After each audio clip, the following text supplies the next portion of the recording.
Everyone, this is Kyle from Voids to Full. Today we're going to do a kind of fun one and look at why Titanicus is my favorite tabletop game, maybe why you might enjoy it yourself. To keep me as on track as possible, I've broken this down into a few main points. When this game first came out, the biggest complaint everybody had was how expensive it was. Though I agree the initial Grandmaster starter set was on the pretty pricey side, it actually was a good deal once you break everything down. You got a lot of value out of it, and everything you'd need to really start playing a game of Titanicus. It was a great entry point for, say, two people. Like, you could each take 3 knights and a warlord. The only complaint I had was it didn't really showcase the versatility of different titans. Like, you were missing the Reavers and the Warhounds. But Games Workshop quickly fixed that by releasing the Titan Battle Group box. This was the first box that I bought for the game, actually. I started playing this game off of a Battle Group and the rules set. That was really all I needed for a while. The Battle Group was actually a really good deal. I think it gave you the Reaver Titan for free. It was either the Reaver Titan for free or the 2 Warhounds, but either way, you were saving something like $80 to $100 Canadian. Unfortunately, right now, I think both these boxes are discontinued, but Games Workshop's more than made up for it with the release of the new starter box that, again, gives you everything you need to start playing this game at a really affordable price. I want to say this box is somewhere around 170, but it comes with 2 Reavers, 2 Warhounds, 2 of the Cerastus Knights, the rules set, your dashboards, and your battlefield assets, all the cards you need. So if you were looking at starting this game, I would definitely look at grabbing the starter box.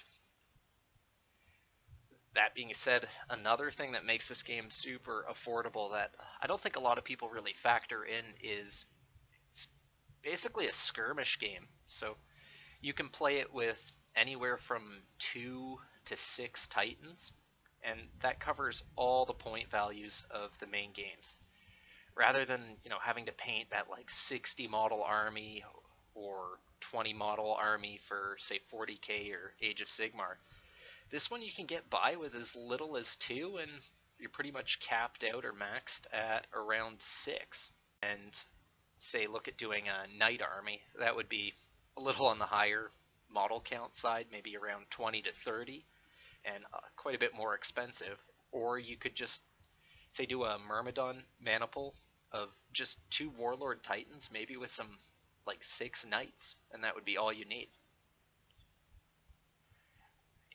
Just to add to how affordable this game is, a lot of the 40k terrain actually works pretty well for it. Like, I think this is one of the Vigilus terrain sets.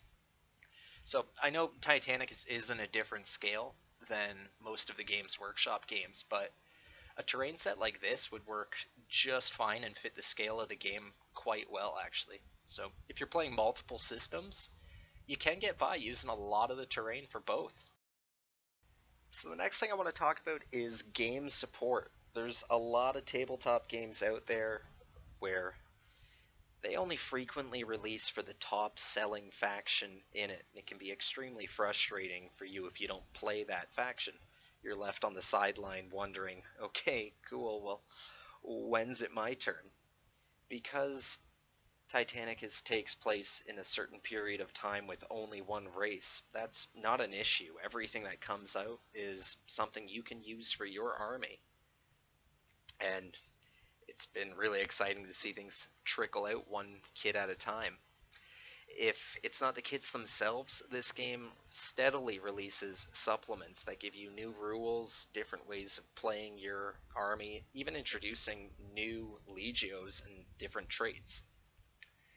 On top of that, they've actually been releasing terrain kits pretty steady for this game, which I was surprised, but I'm actually finding I'm really enjoying. They're highly detailed, a lot of fun to throw out on your home table, and you end up being left with a bunch of bits that you can use for your own Titan's bases.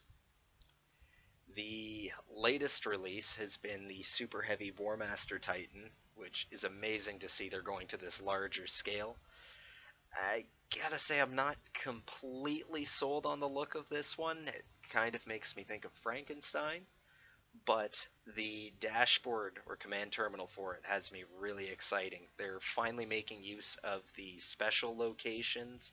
There's extra reactors, extended tracks. Like, I'm really excited for what this means for the future and the possibilities of what they can do with the Emperor Titan.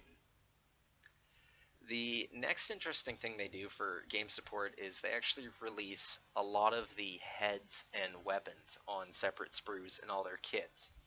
So you're not exactly narrowed into buying a specific loadout because all they have to change is that one sprue after the release to give you all your additional weapon loadouts.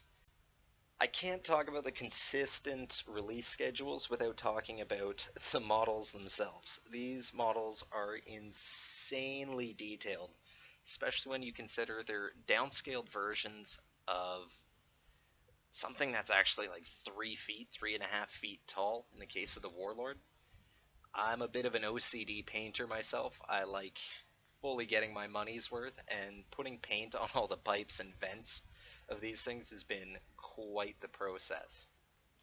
I also have to mention, if you're somebody who likes your versatility and having all the weapon options available to yourself, they've actually made these kits with almost pre-drilled holes for magnets, allowing you to totally swap all your stuff back and forth. So it's not like you got to sit there with a hand drill or a Dremel and be really, really precise to get things lined up right. They've actually done a good chunk of the work for you in advance. Last but not least, and the biggest reason why this game is my favorite, is how the game actually plays on the tabletop. It's incredible. It's like mech combat meets battleship. You've got these slow lumbering machines where you're just moving them around the field to try and get efficient shots off on your opponent.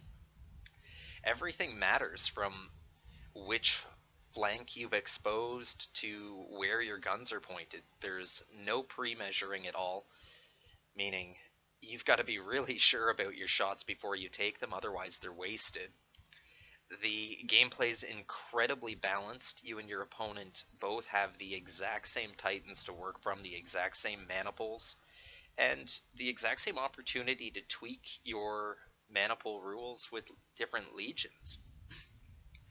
The orders totally change the way even a phase will play. Like, you can have Titans getting shots off in the movement phase, or you can have Titans moving further in the shooting phase, and it turns this into a great chess match.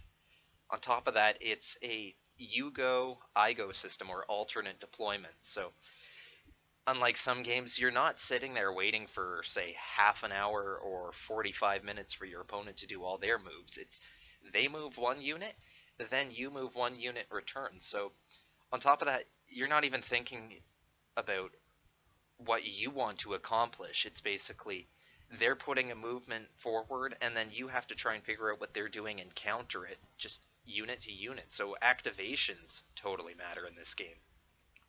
The orders are a lot of fun. Sometimes can be a little tricky to keep up with, but once you get it straight in your head and just mark them with the die, it's pretty smooth playing. The command terminals add this great way of actually seeing what's happening to your machine. It's not just like you're losing wounds or hit points. It lets you manage your systems, repair your systems, and even the damage you take has implications on how you can shoot, how you can move, how hot your Titan's getting. I mean, your units can basically blow themselves up if you push things beyond a heat point. It's a great game, and it plays out really tactically like chess, and different mana pool play styles just totally change what actually happens on the table, what you're strong at, and what you're weak at. I've got to say, if you haven't at least played an intro game of this, definitely give it a shot, because the depth is incredible. Well, thanks for making it to the end. Those are a bunch of reasons why I've really been enjoying this game. Write in the comments below your pros and cons, and let me know if you think I missed anything. Take it easy, and I'll catch you on the next one.